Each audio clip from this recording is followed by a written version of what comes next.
यमुना नदी के किनारे एक गांव था रतनपुर। उस गांव में एक चुड़ैल का साया था। वो चुड़ैल बहुत ही अजीब थी।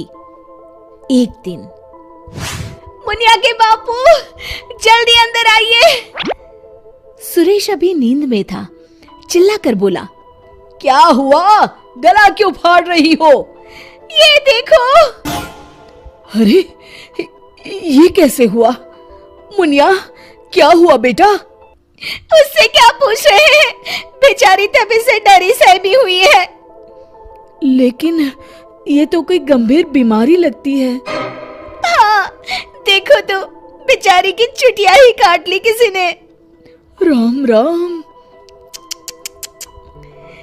लेकिन एक भी बाल आसपास नहीं दिख रहा। हाँ, ये हुआ क्या समझ में ही नहीं आ रहा।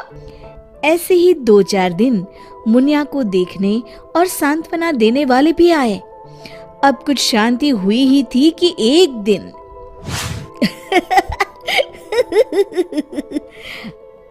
क्या हुआ रामू? तू हंस क्यों रहा है? अरे काका, वो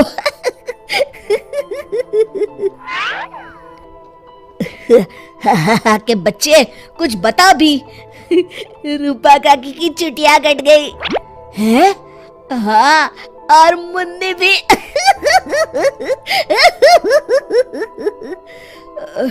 अच्छा, पर काहे? आप भी पूछ लो। चल कर देखता हूँ। क्या हुआ मुन्नी? ये क्या हल्ला मचा हुआ है? तभी मुन्नी बाहर आती है।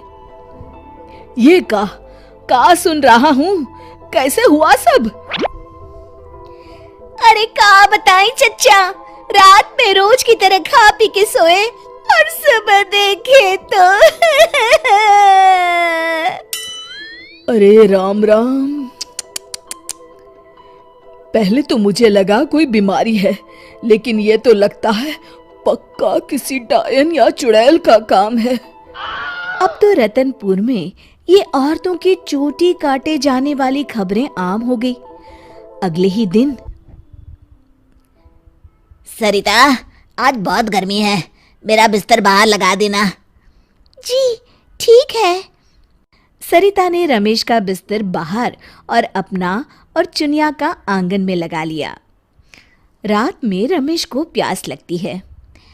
बड़ी प्यास लगी है, लगता है सरिता ने पानी नहीं रखा। कोई नहीं, खुद ही ले लेता हूँ। अंदर जाने पर वो देखता है कि सरिता के बिस्तर के सिरहाने चुड़ैल खड़ी है। वो एक हाथ से सरिता की चोटी पकड़े हुए है और चाकू से उसकी चोटी काट रही है। वो जोर से चिल्लाया, चुड़ैल, बचाओ, बचाओ, चुड़ैल। सरिता और चुनिया उठ गए। गांव वाले भी फौरन आ गए। देखते हैं चुड़ैल हाथ में सरिता की चोटी लिए खड़ी है। भीड़ देखकर वो हंसते हुए बोली,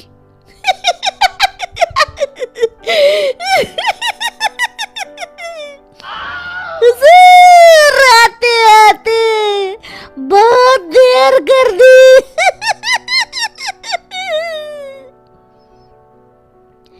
सरिता तो डर के मारे बेहोश हो गई, पर बाल तो जा ही चुके थे।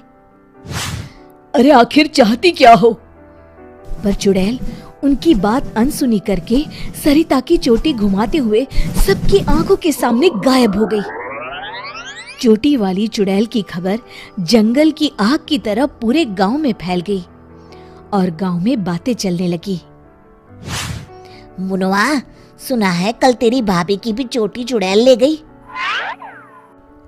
हाँ हाँ, उन्हीं के घर मिलने जा रहा हूँ। वैसे तो ठीक ही रहा, कम से कम अब सर पर पल्लू तो टिकेगा। हाँ, ये बात सही कही आपने। इतना कह के दोनों वहां से चले गए। इसी तरह चुड़ैल का डर सारे गांव में बढ़ता गया और लोग घर छोड़कर वहां से जाने लगे। तभी कुछ गांव के लोग आपस में बात करने लगे, क्यों ना सरपंच जी के पास चले।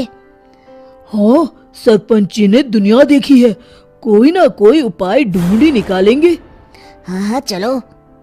और सभी गांव वाले सरपंच जी के घर पहुंच गए। समस्या सुनकर सरपंच ने कहा,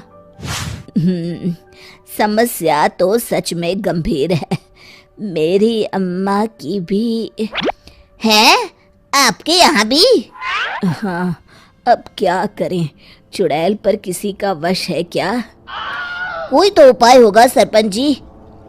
इसके लिए किसी ओझा से मिलकर बात करनी होगी। तभी मदन बोलता है, अगर हमें अपने गांव से इस चुड़ैल का साया हटाना है तो हमें उसकी चोटी काटनी पड़ेगी। मेरी नानी ने मुझे बताया था कि हर चुड़ैल की शक्ति उसकी चोटी में होती है। अगर हम किसी तरह उसकी चोटी काटने में सफल हो गए तो उससे अपना गांव छुटकारा पा जाएगा। बताओ कौन जाएगा चुड़ैल के पास? मैं उसे बताऊंगा कि क्या करना है। अरे मदन भैया, हम मुखिया जी के पास आए हैं मदद मांगने, वही जाएंगे। अरे ऐसे कैसे? मैं गया तो गांव कौन संभालेगा?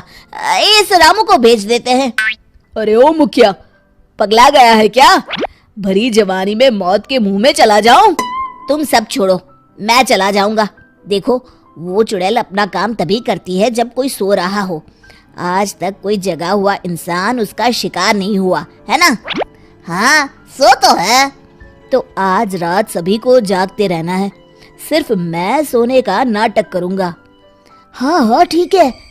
फिर मदन नकली चोटी लगाकर और साड़ी पहनकर पंचायत के चबूतरे पर ही सो गया। रात के 12 बजे चुड़ैल वहां आई। आज पूरे गांव में घुमाई, कोई सोया ही नहीं।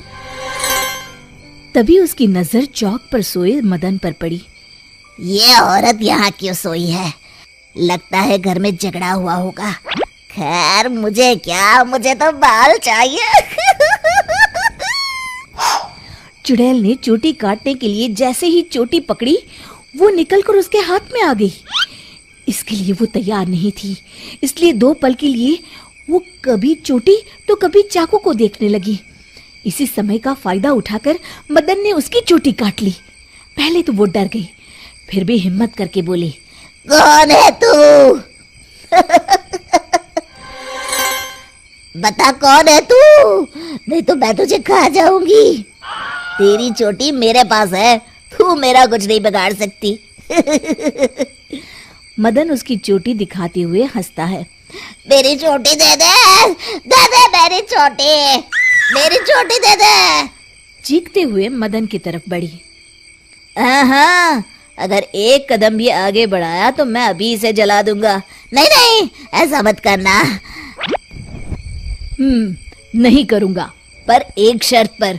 हाँ हाँ, मुझे तुम्हारी सब शर्तें मंजूर है, बस ये चोटी दे दो।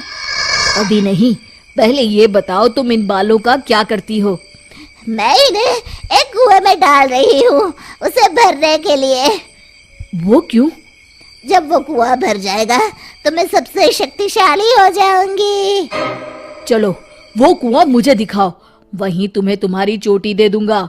चलो ये चोटी मुझे दे दो, इसकी मदद से हम जल्दी पहुंचेंगे।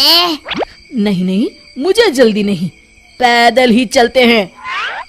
वो मदन को लेकर चलने लगी और गांव वाले भी जलती हुई मशालें लेकर उसके पीछे पीछे आ गए। सब उसकी गुफा तक पहुंच गए, जहां कुएं के अंदर उसने बाल जमा कर रखे थे। आधा कुआं तो भर गया है। देखो, दिखा दिया ना, अब जल्दी से मेरी चोटी दे दो। हाँ हाँ, क्यों नहीं, ये लो। कहते हुए मदन ने उसकी चोटी भी कुएं में फेंक दी। अरे बेवकूफ, ये क्या किया? अब मैं इतने बालों में से अपनी चोटी कैसे ढूंढूंगी? वो देखो, बीच में पड़ी है। चुड़ैल कुएं में जाकर अपनी चोटी ढूंढने लगी। उसके कुएं में उतरते ही गांव वालों ने अपनी अपनी मशालें कुएं में फेंक दी। वो धू धू करके जलने लगा। अरे बचाओ रे कोई, मैं सबके बाल वापस कर दूंगी, बचाओ। साथ ही वो चुड़ैल भी जलकर भस्म हो गई। शिक्षा: अगर मिलजुल कर किसी समस्या का हल ढूंढा जाए तो समस्या अवश्य दूर हो जाती है। दोस्तों, हमें उम्मीद है कि आपको हमारी ये कहानी पसंद आई होगी। कृपया हमारे चैनल को सब्सक्राइब करें और सभी अपडेट्स के लिए बेल आइकन जरूर दबाएं। और हाँ, वीडियो लाइक और शेयर करना मत भूलिएगा। Bye bye.